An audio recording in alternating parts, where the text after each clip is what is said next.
Now live to Parliament, the Inter-ministerial Committee on Drought is about to present an update in Cape Town on the drought situation. We take you live to that now. Scientists tell us there is no guarantee that there will be sufficient rain during the coming season.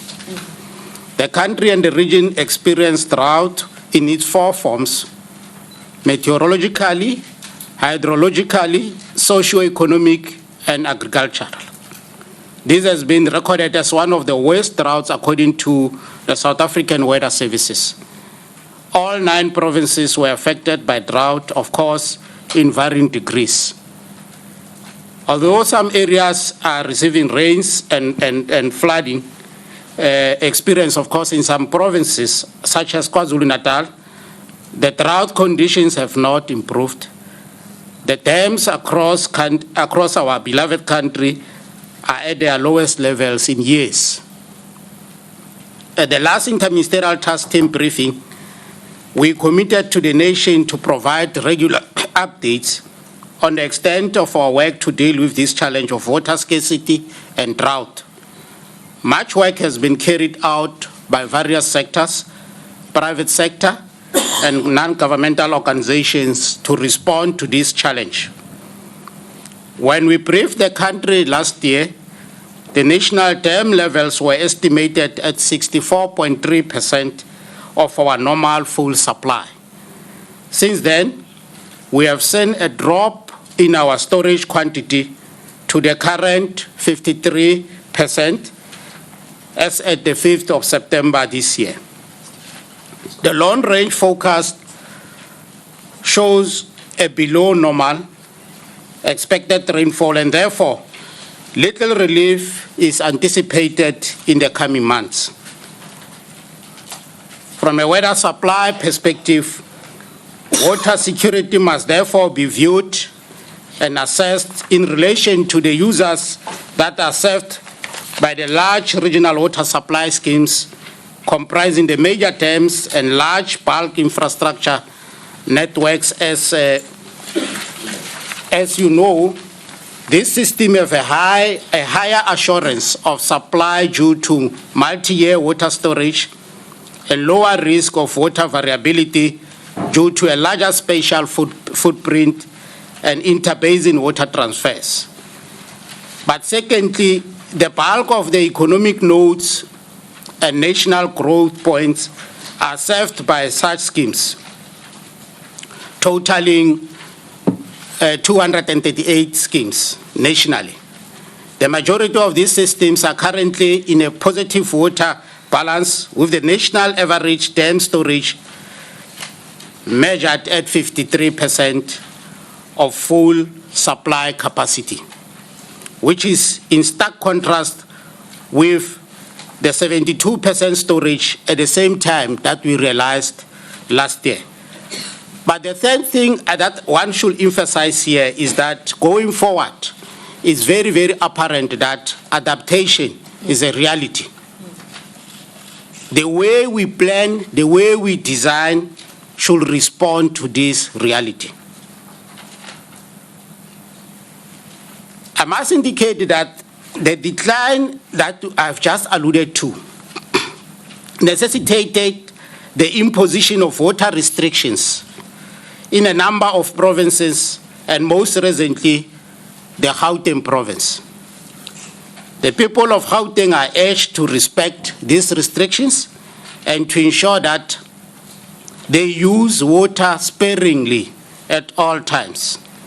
As part of our ongoing drought mitigation measures, the Department of Water and Sanitation, led by my partially able colleague here, has deployed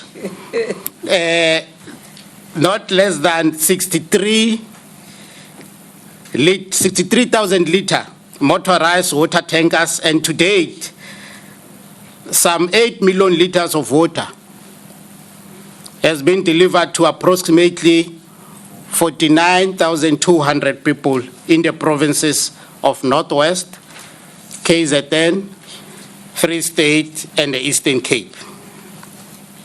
We must indicate that water conservation and demand measures are being intensified with 16,000 water restrictors installed in a number of areas in eThekwini, Ugu, Zululand, and Mzinyati district municipalities.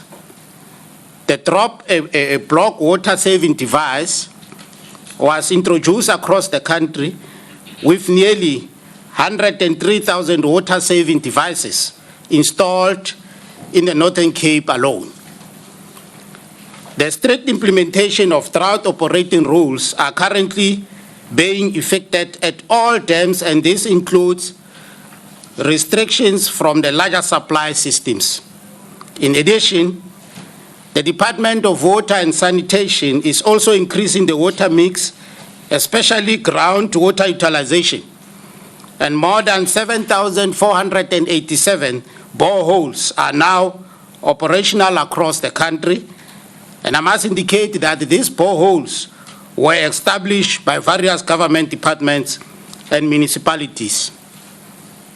And according to the weather services, our own country weather services, the drought is still persisting over most parts of South Africa, and the recovery will be delayed due to expected below normal rainfall conditions. Current indications are that above normal rainfall and temperatures could be expected during the early summer season, that is your November, December, and January. Weather SA further cautions that the current situation is delicate for all climate-sensitive sectors. These are sectors like your agriculture, water management sectors, health sectors, you name them, as the country is already under water stress. The Department of Agriculture, Forestry and Fisheries and the Provincial Department of Agriculture have allocated 268 million towards drought relief from the reprioritized comprehensive agricultural support programs. Provinces have made available 173 million to assist farmers with animal feed and stock. Infrastructure projects such as drilling and equipping of boreholes, distribution of construction of stock dams, and distribution of feeds to farmers has also been undertaken. And I must indicate that an additional amount of 198 million has been made available by provinces to assist our smallholder farmers during the financial year 2016-2017 in order to continue with provision of livestock feed and stock watering facilities. I must indicate that this intervention is still in progress. The Industrial Development Corporation has made available funding administered through the Land Bank to assist farmers, and this assistance was made in 3 strategic interventions, namely concessionary drought relief loans, internal loan support, as well as forced stock sale deposit. The Agricultural Research Council has also introduced drought-tolerant maize seed, which will contribute to efforts to minimize the effects of drought on the production of maize. Measures are being considered to multiply the seed. As you are aware, drought conditions have a negative impact on food production and consequently food prices. The National Agricultural Marketing Council is monitoring food prices in the country and reports to the Section 7 committees established by the Minister for this purpose.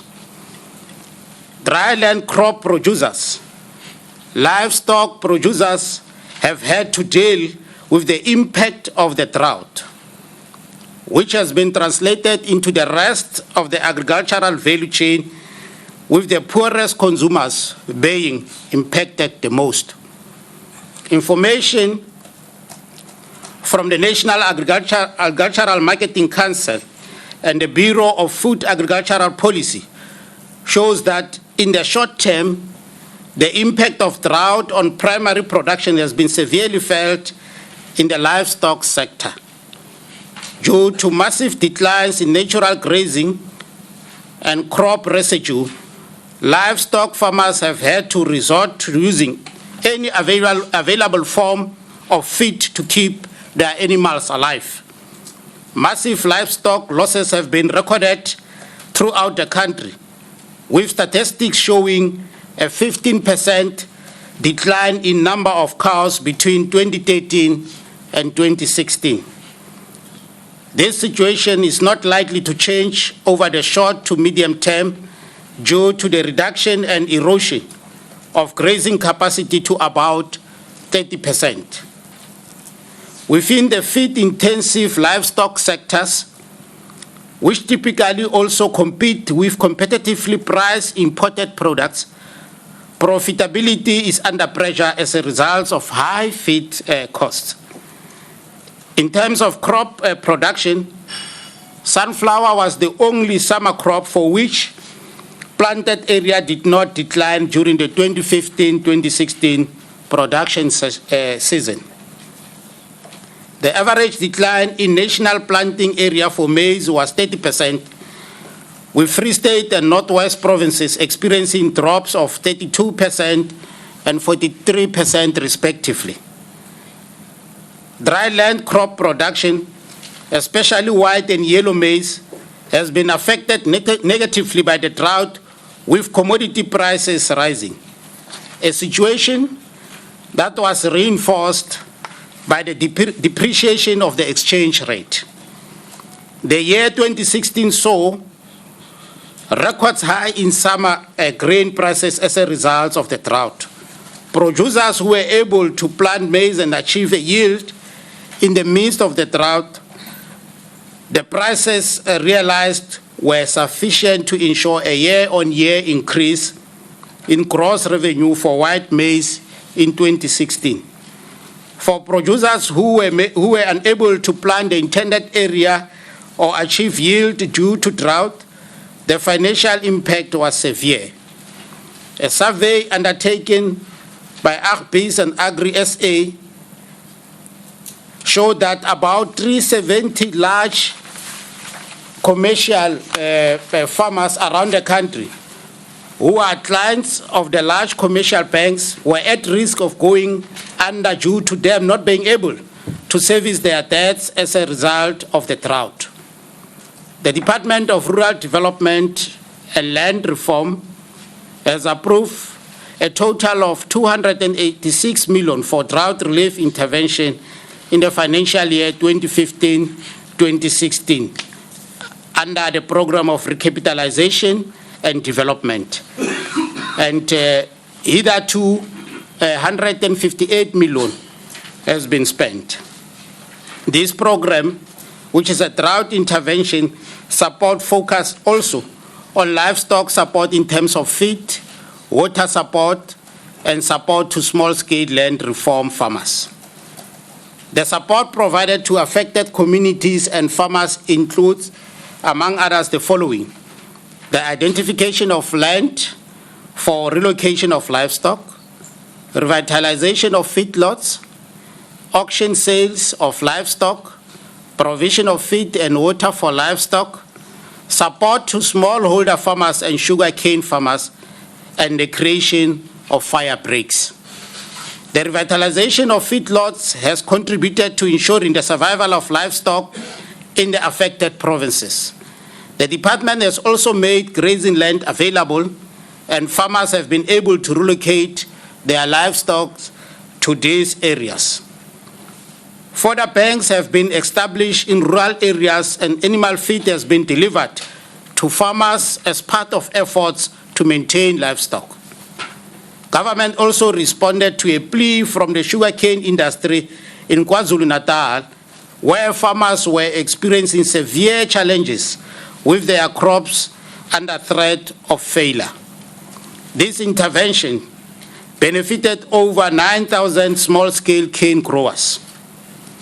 As a country, I must indicate that we will continue to battle the effects of this natural phenomenon. We are mindful of the hardships that are experienced by our people in the most affected areas.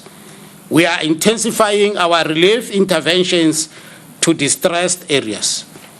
Long and short-term interventions are being implemented while monitoring and evaluation of all efforts is ongoing.